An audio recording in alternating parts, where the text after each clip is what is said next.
Welcome to our 5 on 5. We're pleased to welcome back Senator Ron Wyden. Senator, good to see you. Thank you, Craig. So today you spoke with SOU students, faculty, and staff about the school's work to prevent sexual assault.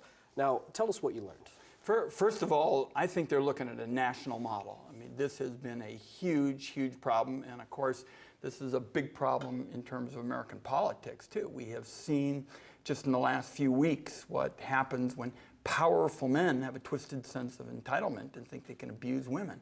Now, what's going on at SOU, in my view, is a textbook case of what ought to be done. For example, they've got very solid views in terms of protecting the privacy of the students who may, for example, go to a campus health center, mental health program. There have been real questions about those records in the past. They're going to deal with witnesses in a very sensitive kind of fashion. And I also like the way they're building this as a set of choices. That's really the focus of their program. I'm part of a bipartisan effort in the United States Senate to pass legislation to strengthen accountability and deter sexual assault, and I think SOU is on its way to being a national model. Yeah, and so could you possibly bring their ideas, their model, to D.C. and get other schools to follow suit? Absolutely. I'm going to take, for example, their ideas about the privacy of student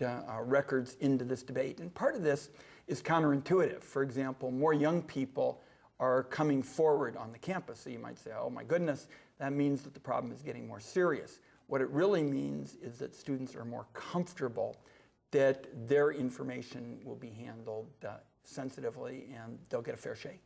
Several of the smaller party candidates running against you this fall are upset, saying you won't agree to a debate. What's your response to that? I'm talking constantly with press folks and others about the issues. I went to Willamette Week recently. They invited candidates. Only one of them actually showed up in person. I've been doing a whole host of interviews. Yesterday was the Ben Bulletin. A couple of days before that was the press in the Columbia Gorge. I've repeatedly been in every corner of the state, and just like programs like this, answering questions. The highest-ranking Republican in the country, House Speaker Paul Ryan, has indicated he won't campaign for Donald Trump anymore after the release of the tape you kind of referred to there. Does that give you more confidence that Hillary Clinton will be our next president? Well, first of all, I don't believe I'm the right person to comment on the Republicans trying to deal with their candidate. What I will tell you is last week they had a town hall meeting, and I know a little bit about town halls. I've had 781 of them in my time representing Oregon in the United States Senate. And let me give you a hard fact. In the history of town hall meetings in our state, I don't know of an instance where one candidate said they were going to put another candidate in jail. All right, we're going to take a quick break. Much more in a moment. Stay with us. Welcome back to our 5 on 5. Again, we're here with Senator Ron Wyden. Senator, WikiLeaks recently released emails they claim are from Hillary Clinton's paid speeches on Wall Street.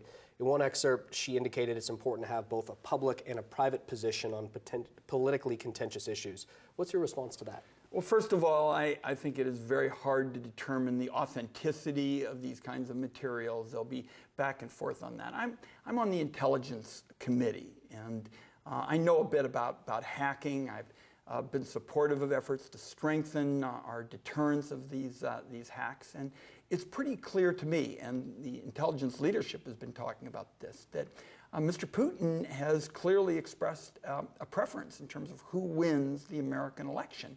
And when you think about hacking, for example, you could have a foreign government involved in hacking the voter registration files of a particular state, and in effect disenfranchising thousands and thousands of people. So this is serious business, and obviously the Intelligence Committee feels strongly about it on a bipartisan basis.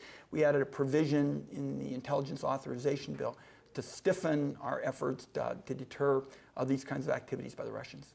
Congress recessed without including county payment funding, and the last payment is scheduled to be next June, I believe. Do you have any concerns about extending those to Southern Oregon counties? I am going to pull out all the stops to address this, and there are two parts to the ledger. One is the safety net. I authored the program. This is the Secure Rural Schools Bill.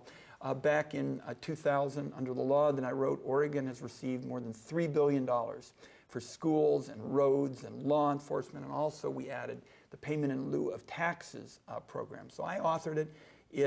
Without it, I can tell you, Oregon might have had school 3 days a week in a lot of communities. And now what we have to do is reauthorize a safety net, and we've got to get the harvest up in a sustainable fashion. I'm going to be working on both of those approaches, and we may have some opportunities in the conference committee after the election. There's a House-Senate conference committee meeting on energy and natural resources. I'm one of the people on the conference. Good to see you. Thanks so much for being Thank you. here. Appreciate it. Stay with us. We'll be right back.